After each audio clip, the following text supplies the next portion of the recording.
We're trying to keep you. Get extra. Right. Hi guys, and welcome back to our channel. So we have the whole family here. We have my mom and dad, we have Mary and JJ, and we have me and Gordon. And we're here to talk to you about marriage. We have 3 different couples that are in 3 different phases of marriage. My mom and dad have been married how long? 36 years. 36. Wow. 36 years. You all have been married for 3 weeks. 3 weeks. 3 years. 3 years. We have the newbies, and we've been married for 14 years, right? 14? It's been 14 already. We've been married for 14 years. What in the world? Forever. Wow. We are behind. Yeah, so we're just so we're gonna just have some conversation about marriage. Hopefully it will help you in your relationship or you in your marriage. Day one. Tryna spend the rest of my life with the same one. Ain't no INT. I'ma bring you good love, just come with me. Baby, you're all the company I need. Alright, so the first question we want to start with, how did you all meet? Starting with my mom and She and dad. I met in college at Roanoke Community College back in 1980. 1980. How did you introduce yourself? Were you slick and smooth or? That's like, well, maybe a little. It happened by way of in the recreation room where there was a lot of activity. I saw this young lady who looked like a lump of sugar about to be washed away. I said, baby, who are you waiting for? Can it be me? She said, I'm waiting for my man Slim, and you best not mess with me. Oh my goodness. Is that true? I'm being sarcastic. Hyperbole. No, we met by way of chance. I was taking up early childhood education and learning all I could from the experts regarding the development, the best type of approaches to engage in social, emotional, and intellectual development of children. And she happened to be, while I was in the recreation center with a mixture of students who are taking various courses, she noticed that I was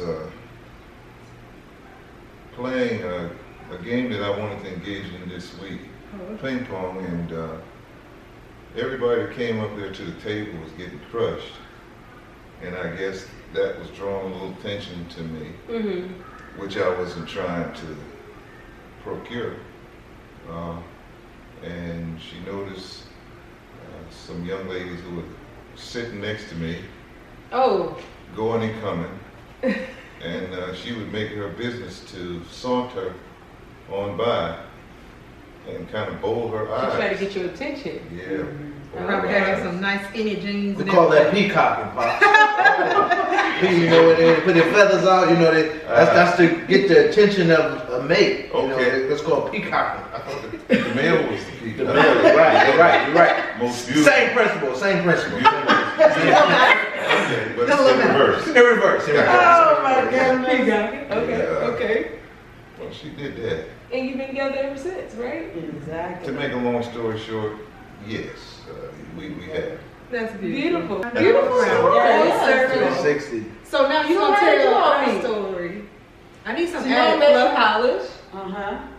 How do you all meet? So our story. Well, no, I'm gonna tell it like it is, bro.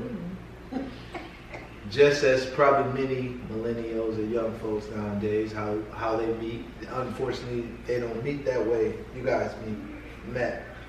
We met online. I messaged my wife, right? Tell me about when you first saw me. I didn't know if they got enough time for all that, Bubba. We got a little video. But we met online. Mary was sharing some messages. I think I liked a couple of her messages. I think I may have slid in her DM. You may have or you did? I think I did. Slid in the DMs. I messaged her, and the rest is history. Been together ever since. It was And love. you've been in love At first love at first message? sight. DM. At first message. At first At first message. So how do we meet, babe? Yeah, I think it was similar. I met you on a college campus, much like your father did your mother. And and it was love at first sight. I saw you and we got together. And we've been together ever since. He kind of didn't know which one. Though. He didn't Bubba, know. why He you saw like the that? twins. That's his story, Oh, baby. okay. Well, I just Well, thought yeah, he that didn't really know. He didn't. He Oh, saw my both of us, and he was like, might have "Glory, been hallelujah. That's good stuff there." You can Which tell it, one but do tell I it in a different way. Like he was telling me, Yeah. no, just short. No, she wanted to. Why you want to add He's that trying in? to say He saw that me. Gordon didn't know which one was Why which. is it? That's So your wife irrelevant. might have got snatched up. But that's irrelevant. What if? Great. That was Stick to the script. Stick to the script. Just know, Short and sweet. he wanted And then to. go until you see. What is that? What does that do for us now? Just goes to show we got this Oh, my special goodness. gift. Okay. So we met in various places. I guess our two were a little bit similar. Very simple. And we have so many different ranges of marriage. What would you all say are some of the most challenging things that you've experienced in your marriages? Or how did you work through those challenges? Whichever one you want to kind of tackle. The most, to me, challenging encounter was the loss of our daughter. The loss of my son, Yeah. Darnell. And then being asked to go to the funeral. And I knew at the funeral there were going to be Crips and Bloods to be associated with. We're going to be throwing these rags, and pouring liquor into the grave, so I wouldn't go. And because I was going to wind up in an orange suit with pee on the back just going to New Jersey. Seeing that. So the loss of her daughter was quite similar, very tumultuous. Guy 70 years old. Sheriff knew who he was. He's a pedophile. And numerous charges for indecent liberties with young girls. And he, after serving time, he was released right back into the same community that we live in. And there were persons who I associated with that knew he was there, wouldn't tell me. And I inquired of them, and they covered it up because they knew that I might have not got to the point where I learned that vengeance is mine. The children that I had, and guide them along. So I had to swallow a whole lot of razor. And it wasn't long thereafter that he was incarcerated again, and then in a nursing home where he is just about to meet his demise. So that was one of the most turbulent situations that I can recall in our relationship. That was lost. So you all experienced loss in your Watching marriage. her pass away in my arms, taking her last few That's breaths. hard. She was driving like a race car driver to the Indianapolis 500 to get to the hospital, and watching her breathe her last few breaths in my arms. That was hard for us too. Yeah. Getting beyond the stage where you're in that honeymoon phase and now starting to become one, that's like really challenging when you're with somebody. Well, when you've been by yourself for so long, and then now you're merging two different backgrounds. You know, he was raised a certain way, I was raised a certain way. Although we are both Christians and everything, you know, his culture is a little different. He's somebody who grew up in the inner city. I'm from a really small town, so now you're coming together now in one household, trying to figure things out, how he likes things, how I like things. It's just, you know, a little different in that way. Yeah. And then just also transitioning from, he was in New Jersey and now moving to Houston, that was a transitional phase of trying to figure things out, of, you know, us being long distance in the beginning. So that was really challenging. But for the most part, just that beginning phase, trying to, you know, become one, that merging process is quite challenging. Yeah. And we're still in it, you know. Yeah, very, right. Very, very early. So Yeah. I joke about the 3 weeks, but 3 years is still fairly new. We still are learning each other and figuring each other out. So we haven't reached this stage, but prayerfully we'll, you know, reach their stage and be able to have a similar story. Yeah.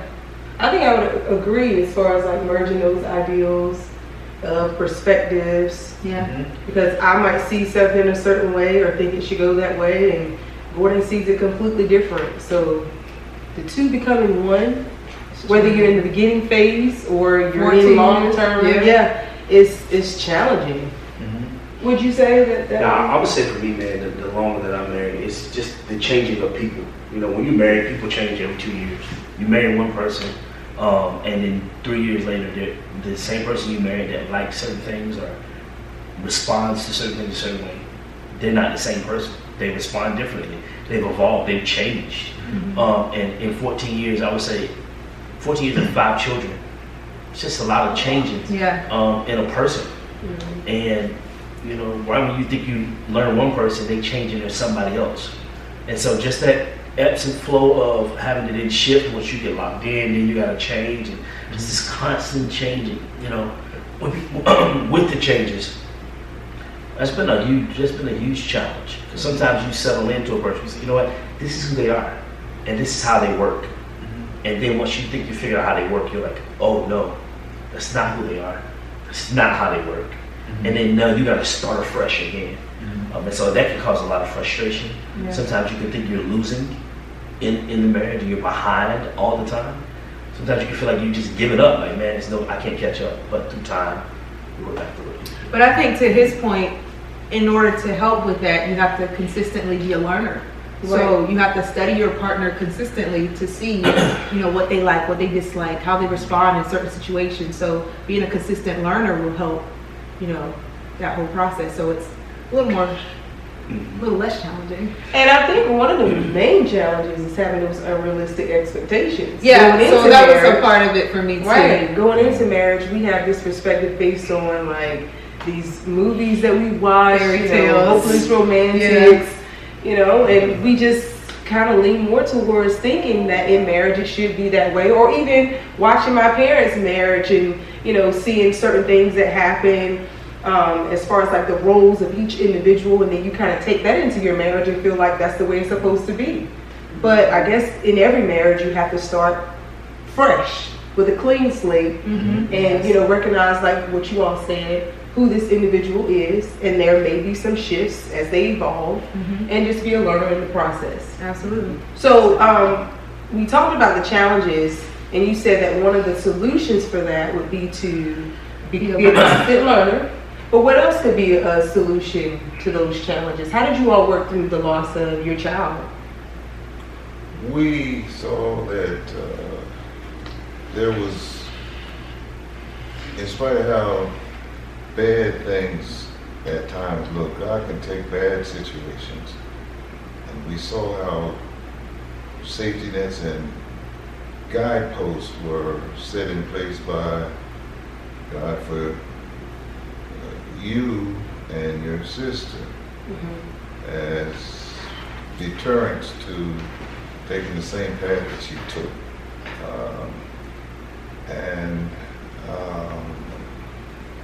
God brought good out of it, and how we've seen you grow and develop in a diametrically opposed way and direction than she went. And also my son, who didn't have the privilege and the opportunity, and my having the privilege of, well, he was with me for a while, but he managed to manipulate his way back to his home grounds and familiar surroundings rather than have structure and some parameters and some guideposts and order in his life. And he met his demise through drugs. But whatever whatever we need, we can find it in the Word of God. That's the Word of God, prayer. Absolutely. Also having good Support accountability. system. Yeah. I think things like this, videos such as this, platforms such as this, that keeps young couples or keep marriages thriving. I think for us, a big part of it was counseling. I think counseling sometimes gets a negative connotation. Yeah. Right. Just like you go to the hospital to get a checkup or a doctor to get a checkup, and nothing has to be wrong. Yeah. It's just standing in the line, making sure everything is good. Yeah. So I think that was helpful. And like I said, we're very early, and so we're still learning. We're learning from you guys. Life group. Life group was very helpful. Our church had marriage conferences. Church, and so it's kind of a theme, just sitting around Christ and being around like-minded people and other couples that can inspire you and guide you guys along the way. So I think that was the biggest thing for us. Yeah. So I definitely agree, having that strong spiritual background, having accountability, and also just communicating. Yeah, that's what your wants and needs are. Like they say, closed mouths don't get fed. Sometimes your partner just doesn't know because you didn't mention it. You didn't say that this is what I like, this is what I need. And then sometimes in marriage, I think we focus more so on just what we need and not what our partner needs. And then giving your partner grace to make those mistakes. What do you think, babe? Yeah, I think people need individual counseling. I think that everything that happens in a marriage, how you listen, what you ask for, is filtered through your life and how you view things.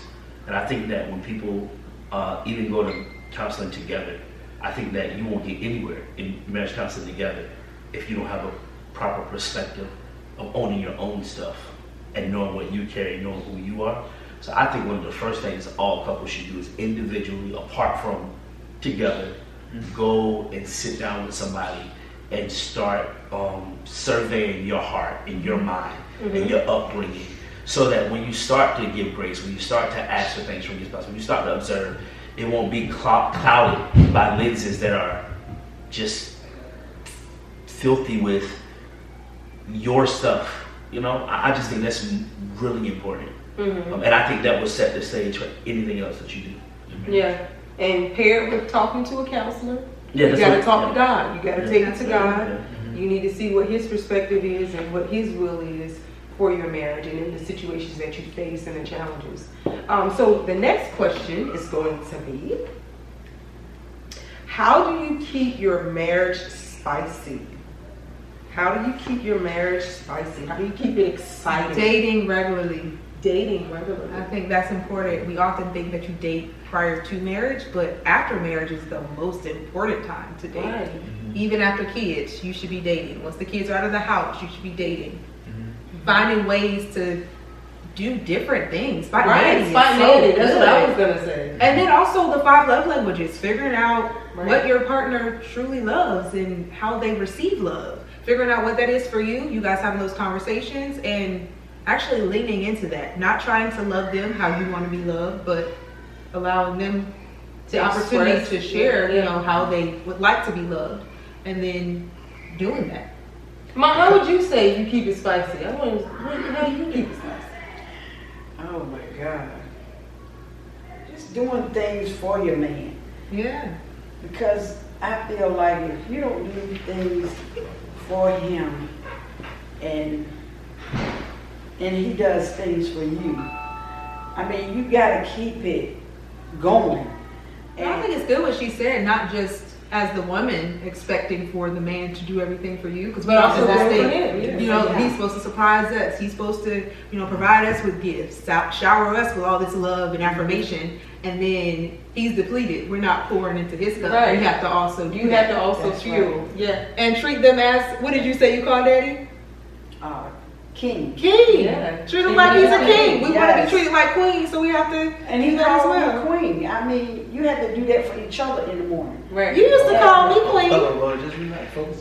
And you have to get up early in the morning. I mean, you have to get up early in the morning. I get up early every morning when I'm home. Like, 4 and 5 o'clock in the morning sometimes. And first thing I do, I get up and cook breakfast. Because I think y'all think that breakfast is not the main part of the meal. It's automatic. But I don't have to tell it to you.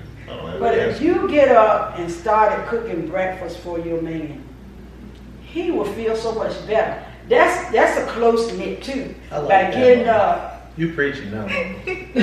cooking breakfast Come for on. your man. Come on. Bubba, I have breakfast for you every Mama talking right now, baby. Yeah, that's right. So doing things to make your spouse or your mate feel Exactly. special. Because you know he Make likes them that. special. You Yeah, know because that's they like that. Absolutely. Let me say this. Mm-hmm. The saying goes, happy wife, happy life. Yes. But let You me preaching. transition Listen. that a little bit. Yeah, he got you. Happy spouse, Happy house. male spouse. Oh. There you go, happy house. That was good. I like that. See, Because you know he's the head of the house. Right. But we need to be more togetherness. Mm-hmm. But it's a partnership. Yeah, it's a partnership. Sometimes we do need to be apart by just going out That's good. and having yourself. Having your time away. Yeah, having time away from them. Because we all need that. Seems like we stay together so much, we just need to get out some Mm-hmm. by ourselves. But I'm not saying all the time. No. Because you need to be together as one. Mm-hmm. That's good. Cuddle with each other. Cuddle. You preaching now. You preaching. Love one another. Get up in the morning and say, I love you, baby. My husband do that all the time. Right. Does that too. And I tell him I love him. I mean, it'll work. It'll work. You have to do it. And some of these things, honestly, it seems like we've heard these things before, but they can be easier said than done. Absolutely. Right. And I think more than anything, consistency is everything. Yes. Absolutely. We can't just do, I'm gonna go cook or I'm gonna do something special for my wife once out of the year and that counts for the whole year. Right. There needs to be a consistent process. It needs to be intentional. Like I'm gonna be intentional about letting my spouse or my partner know that I'm deeply concerned about them, that I love them, and that I see them. That's good. For some people, if you're It's not hard used for to me. it. If you're not used to it. But see, I wasn't used to it either, but I had to change my... Well, let me tell y'all a little trick to that. Bubba. If you don't want to get up early in the morning, prep the day before. This is what I do. I meal prep for this Yeah. one. I do it the day before, put it in a container. Exactly. And you guys But wait a breakfast minute, ready but to wait a go. minute. This is the thing now. You gotta know your spouse. Yeah, he's good Because at my husband is not gonna eat meal prep like that. Because See, it's not mine about the food, it's about the act. He It's- wants it's- you to it's cook about, for love. It's about For him. different. Yeah. For him. Yeah. Right. He appreciates every morning to see that I already have the breakfast ready. Right, but that's the thing. If I You get up have in to the know morning and yourself. do it, Mhm. it kind of interferes with his flow and his routine. So he prefer it being done that way. But that's what we're And trying I want to to get up and explain. have coffee. I want to talk.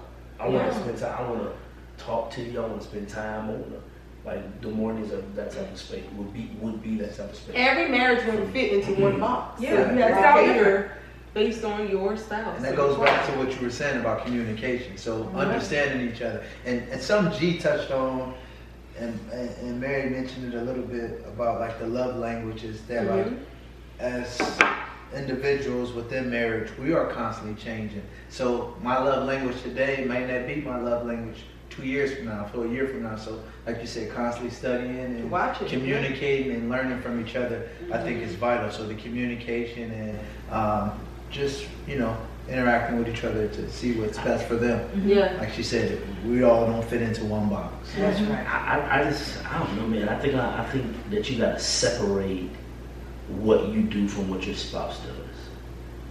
I don't think what you do for them can be predicated on what they do for you. Because if you I see where do, you're going. That's like you have to make this. You have to say, I do this because I made a commitment.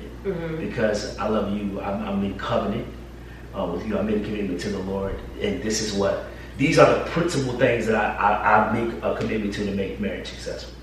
And whether or not you do it or whether you care or not, every day I'm going to do this in spite of whether you do it. And I think in doing that, because sometimes what happens is you'll do it, and then what you do is predicated on what they do. And then when you stop, and then they stop, and then ain't nobody doing nothing, and everybody living from this deficit. It's almost like you got to make a commitment. I'm getting up every day, and I'm doing this because I said this is what I would do. Exactly. And then you pray, you have a conversation, but you stick to that, and you keep sticking to that. And if things are not going well on the other side, you pray that your consistency will start to fill their cup. But if you start playing that game of I done been doing this too long, you ain't doing that, and then you're your way, you regressing. Progressing. You're in trouble. You'll forever be trying to fill that cup. Yeah. Looking at them, yeah. A lot of times marriages end in divorce because of infidelity. Why would you all say people cheat? That's very broad. Like, that's such a hard question. That's a broad question when you say why people cheat. Why do people cheat? What happens is, depending on how you answer, you can give people credence that you can say that they don't have self-control. They don't have self-discipline. So if I say you made me do this, or you did something that pushed me away to another individual, that's a loaded question. Now, let's answer it, but it's loaded. It is a loaded question. It's a loaded question because if I'm married to somebody and I can do something to make them go with somebody else, then I wish we had a conversation before we got married because I wouldn't have married you. Is what I would say. So you're saying that I don't think nothing should make you push you with each other. I'm saying things can happen depending on your self-discipline, but I don't know, man. I don't know. But ultimately, what you said, a lack of self-discipline, that's what causes individuals to do that.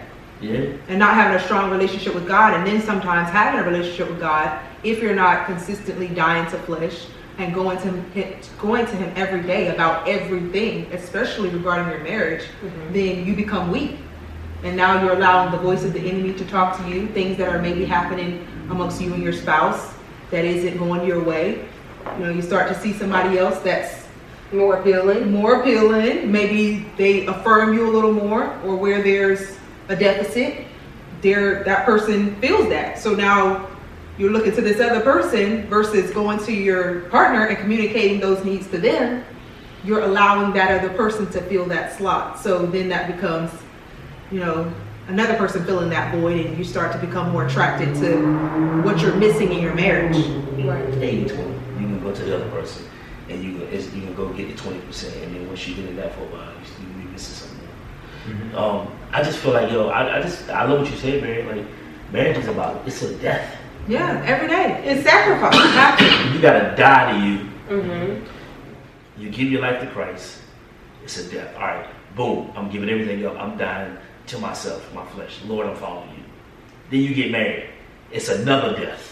And it's like you die more because you gotta die to yourself in your way. Then you have kids, and it's another death and sacrifice and surrender.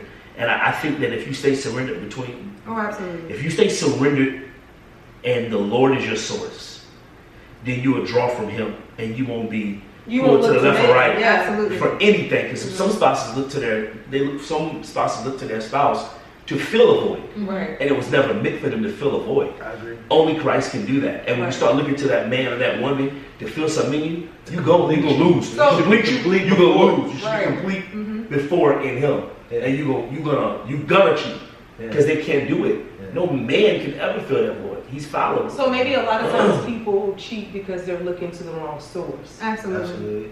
And maybe also because they don't pray enough. The Bible says that we need to pray without ceasing. Right. And in those moments where their cup isn't being filled, or maybe they're in this state of weakness, they aren't prayed up. They aren't, in God's presence. They're not talking to him on a regular basis.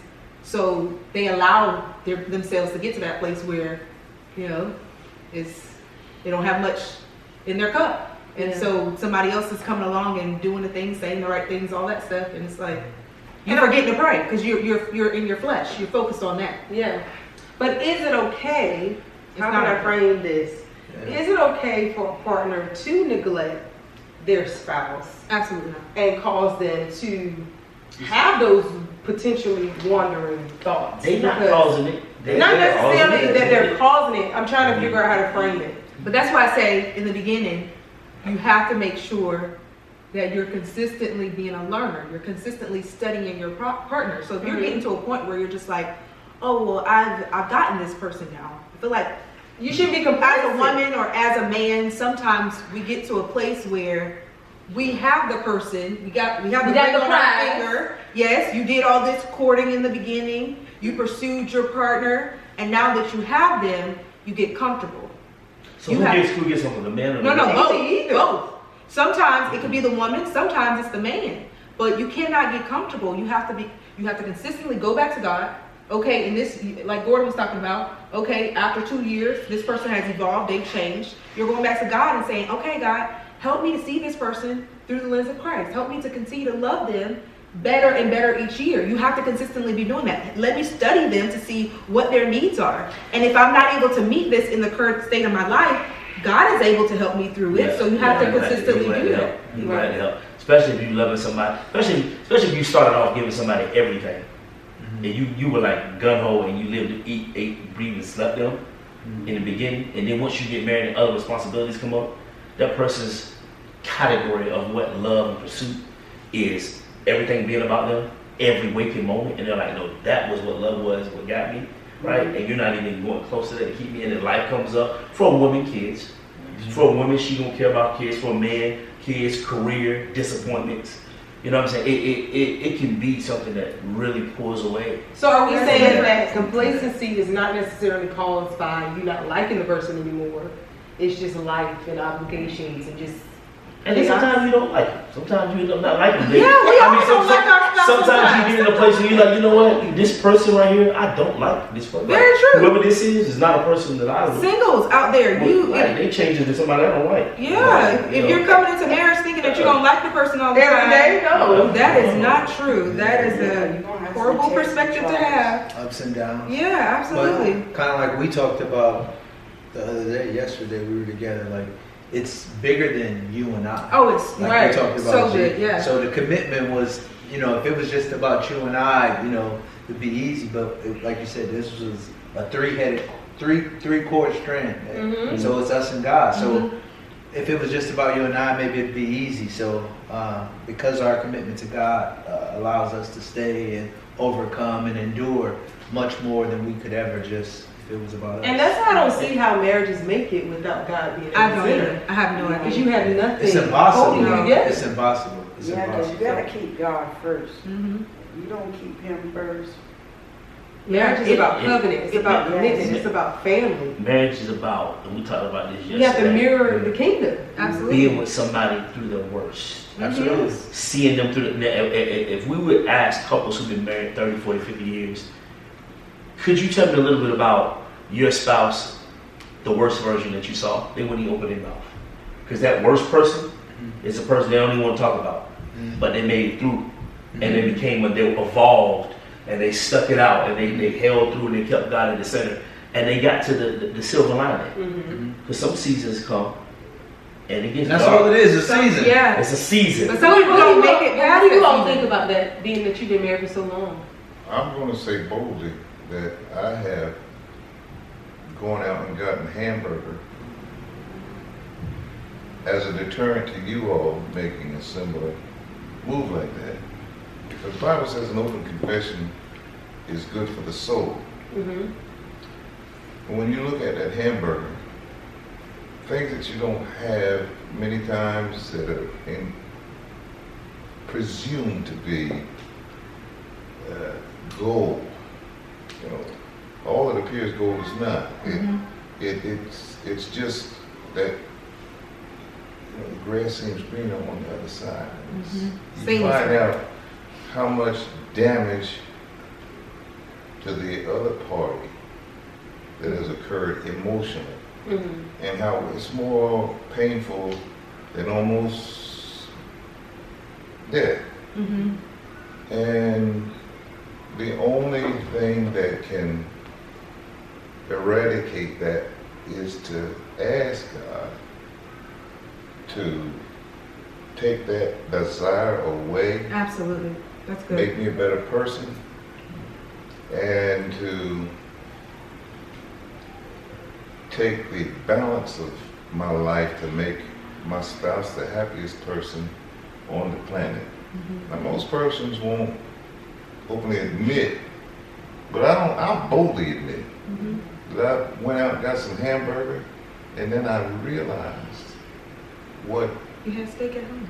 is far more valuable. The filet mignon, not steak, filet mignon. That's Filet the prime cut. The wagyu Wagyu. is at home. Yeah. And